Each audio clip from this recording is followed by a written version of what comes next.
Baik, pada video ini kita akan melakukan sedikit lagi tweak dari hasil render kita dan kita akan belajar tentang render properties.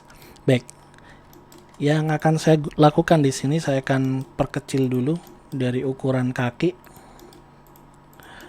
Kemudian saya tambahkan dia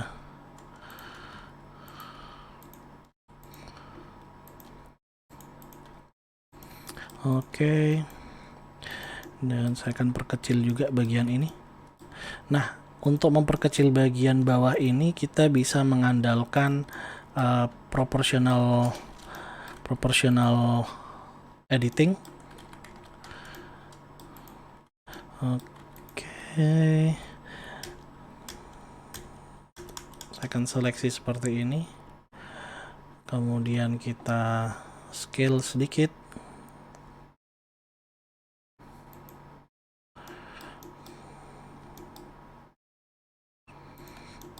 Tarik ke atas. Oke.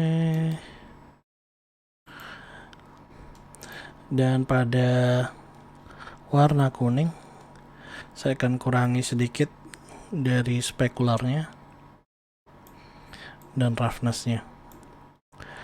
Baik, sekarang kita akan belajar melakukan setting render. Teman-teman bisa masuk ke dalam render properties. Saya akan matikan dulu dari viewport ini. Dan teman-teman bisa lihat hasilnya lebih besar, lebih jelas. Nah, yang perlu teman-teman ketahui di sini ada beberapa hal. Yang pertama adalah pada device, kemudian pada sampling.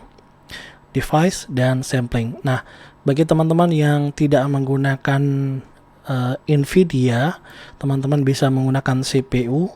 Tetapi apabila teman-teman menggunakan NVIDIA GTX, RTX, itu sangat bagus dan dia lebih cepat daripada CPU, maka teman-teman pilih yang GPU.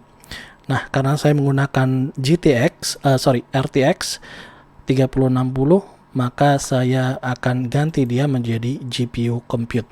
Nah, setelah ganti GPU compute, kita akan masuk ke dalam edit dan preference. Kita masuk ke dalam preference, kita masuk ke dalam sistem. Nah, teman-teman bisa cek di sini grafik mana yang teman-teman gunakan. Saya menggunakan dua RTX 3060, maka saya gunakan kudanya. Kita bisa aktifkan dua-duanya atau salah satu. Nah, kemudian yang selanjutnya di sini adalah yang perlu teman-teman ketahui adalah sampling. Di sini ada render dan ada viewport. Nah, sampling ini akan berpengaruh pada noise yang ada pada render kita. Yang viewport ini akan berpengaruh hanya kepada viewport rendering, dan render akan berpengaruh pada hasil render terakhir nanti. Nah, seperti contoh di viewport ini saya batasi dia menjadi 2 contohnya. Kemudian kita kembalikan.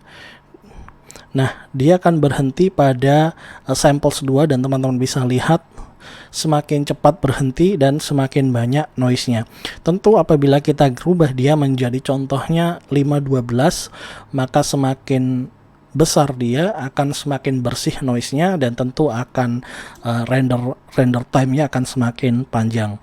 Nah, kita akan ganti saja dia pada render ini menjadi contohnya 32. Oke, 32 kita matikan dan kita coba render. Render image. Teman-teman bisa lihat cukup kencang karena memang hanya 32. Nah, di sini teman-teman bisa lihat 1 detik 1,13 detik time rendernya. Nah, ketika kita tambahkan dia, contohnya saya akan gunakan slot 2. Kita tambahkan menjadi 128, kita render, maka dia akan lebih lama dan tentu di sini akan berpengaruh pada kualitas render. Di sini 2,8 detik dan pada slot yang pertama tadi yaitu 32 dia pada 1 detik, dan kita bisa lihat dari kualitas rendernya jauh berbeda, dan teman-teman tidak perlu untuk melakukan setting yang sangat besar, karena di sini di dalam Cycles sudah ada sebuah fitur yang namanya denoising. Kalau kita ganti dia, saya akan gunakan menjadi slot 3 dan saya akan ganti menjadi 64 dan saya aktifkan denoising pada render. Kita pakai NLM, kemudian kita render, maka dia akan lebih cepat,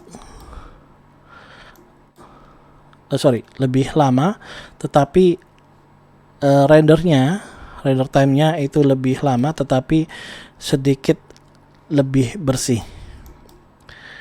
Nah, kalau kita lihat dia lebih kecil tetapi dia lebih bersih. Memang sedikit lebih lama, tetapi ini juga bergantung pada kerumitan viewport atau scene teman-teman.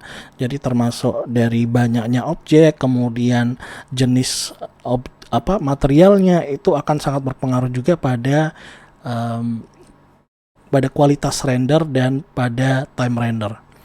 Nah, mungkin itu saja yang bisa saya sampaikan pada tutorial ini. Sangat sederhana dan mungkin ini bisa membantu teman-teman untuk memulai belajar Blender. Sampai jumpa di video selanjutnya.